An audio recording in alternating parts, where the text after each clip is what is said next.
Let me start with something you've probably experienced.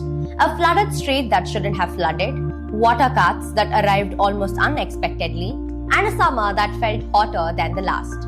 Now, imagine that these are not just some random events. They are in fact climate signs that we have ignored for quite long. And here's the biggest question. If people are already living through the climate crisis, then why is it not a central election issue? Because right now, several climate vulnerable states, including Kerala, Tamil Nadu, West Bengal, Assam, and the Union Territory Puducherry, are heading into the elections. So we are asking something very simple. Are states budgeting on climate? And most importantly, are political parties campaigning on it? Welcome back to another episode of Mission Planet A. This is your host Rupa and this is episode 18 of season 2. And today we are figuring out where is climate in the elections. Let's start with Tamil Nadu because that is where the story gets layered. Tamil Nadu has seen it all. Floods, droughts and cyclones. And at the center of this is the capital city, Chennai. From being flooded in 2015 to being nearly water scarce in 2019 and back to being flooded again. But this year, something very interesting had happened. The Greater Chennai Corporation's 2025-26 climate budget nearly allocated 1,300 plus crores for climate-focused projects, which is nearly half of its capital expenditure. Now, this is not some random spending. The money is going into stormwater drains, lake restoration, rainwater harvesting, waste management, and sponge parks. And what's even more telling is this. A majority of that budget is allocated for flooding and water scarcity, which literally means the city is budgeting for survival. But now, step outside the budget and into the elections. It's almost a 3-party or a 4-party contest in Tamil Nadu, with the latest entrant being the actor-turned-politician Vijay turning heads. But what are the political parties really talking about? Freebies, welfare, cash schemes, and infrastructure. Climate doesn't really headline the conversation. So in Tamil Nadu, you see this strange split. At the city level, climate is urgent, measurable, and funded. But at the political level, it's almost invisible. If that's the case about Tamil Nadu, let's move to the neighboring state, Kerala. By the time this episode is released, Kerala, Assam, and the Union Territory Puducherry would have already been voted, and we're waiting for the elections in Tamil Nadu and West Bengal. But nevertheless, let's talk about Kerala. Kerala is often seen as climate aware and not quite without reason. Since 2018, the state has seen repeated floods, massive landslides, and extreme rainfall. But budgets here have also responded.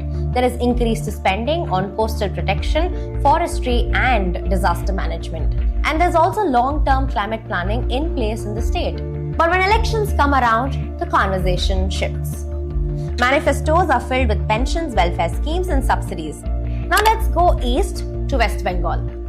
If there's any state where climate vulnerability is undeniable, it has to be this one. Cyclones like Amphan, rising sea levels, and the fragile Sundarbans ecosystem. Entire communities here are at the risk of displacement. And yet, when you look at election promises, it's the same. Governance, welfare, and identity politics.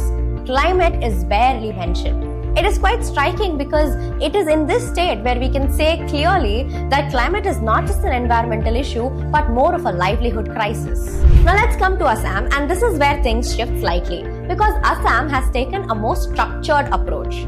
The state introduced a green budgeting framework where the government spending is classified based on the environmental impact. And this climate-linked spending has sort of increased over the years. And this makes sense because Assam experiences repeated floods, river erosion, and ecological loss. So here, climate is very much visible in budget. In fact, it is tracked, measured, and even expanded. But even here, when elections arrive, climate takes a step back. It's increasingly dominated by welfare, identity, and development. So even in a state where the climate budgeting is far better than other states, climate still doesn't make a political headline. Now let's move down south to the Union Territory, Puducherry. Smaller, coastal, but highly vulnerable. But climate budgeting here is far less visible. Most policies align with central schemes, mostly because it's the Union Territory. But during elections, the conversation remains the same.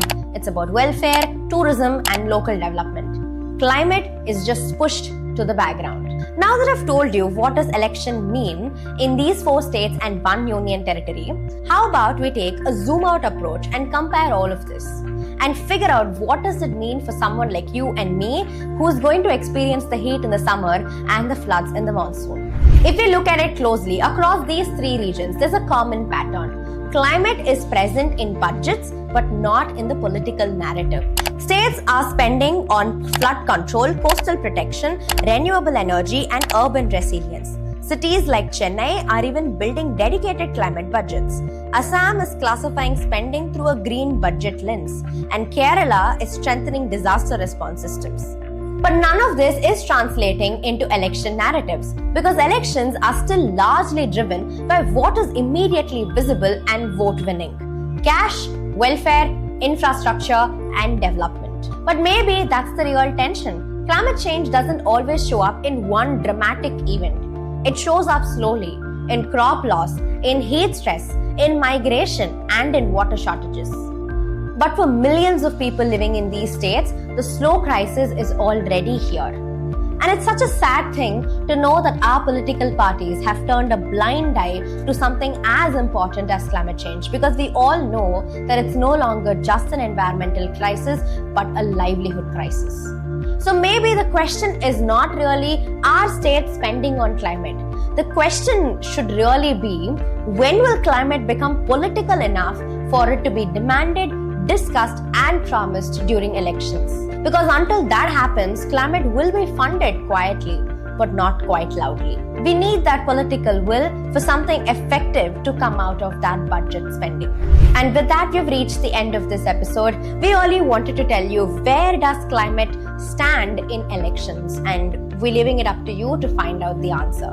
If you've liked this episode, then consider subscribing to Mission Planet A and also listen to our previous other videos. Our latest video was why bridges fail in India. Very interesting take as to why are many bridges across the entire country failing.